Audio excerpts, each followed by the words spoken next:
Alors, le grand perdant de ce scrutin, c'est le Parti socialiste qui subit une véritable déroute avec 16,4% des voix. Il perd plus de la moitié de ses députés européens. Un échec cinglant, notamment pour Martine Aubry, qui a pris la tête du parti il y a 6 mois et qui n'a pas réussi à lui donner un nouveau souffle. Anne-Gaëlle Matoxi. Personne n'imaginait une vague rose, mais tout de même, 16,8% des voix, un score a assommé bon nombre de militants.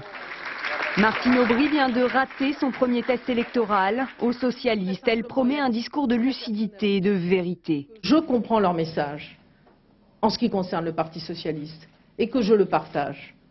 Je mettrai, et je veux le leur dire aussi, toute mon énergie à poursuivre le chemin de ces derniers mois. Il n'a pas été suffisant. La première secrétaire sort sous les applaudissements des militants. Il faut faire bonne figure face aux caméras. Il faut absolument, comme j'ai dit, réunir la gauche, tenir compte du score d'Europe écologique, qui est un bon score, et qui ne sont pas nos concurrents. Ce sont des alliés pour le futur, au niveau de l'Europe comme au niveau de la France.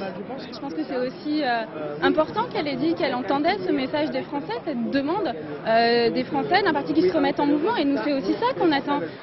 Mais certains ont décidé de ne plus prendre de gants. C'est le cas d'Aurélie Filippetti, proche de Ségolène Royal et candidate malheureuse dans le Grand Est. On ne peut pas continuer à se dire qu'on gagne les élections locales et on se replie sur nos collectivités locales et tout va bien. Il y a un changement profond. Parce que ce soir, pour le Parti socialiste, c'est un petit peu un 21 avril bis.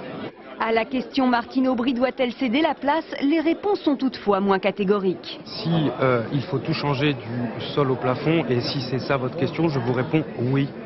Oui, il y a une nécessité de refondation. Ça ne veut pas dire qu'il faut rechercher des boucs émissaires. La première secrétaire, comme d'autres personnalités, ont leur part de responsabilité. On n'est pas le chef quand ça va bien et quand ça va mal, on met tout le monde devant. Ça marche pas. Benoît Hamon, lui, est resté enfermé dans son bureau une partie de la soirée. La figure montante du parti a perdu son siège de député européen et pourrait avoir à renoncer à ses fonctions de porte-parole. Hier soir, il a pourtant réaffirmé son soutien à Martine Aubry.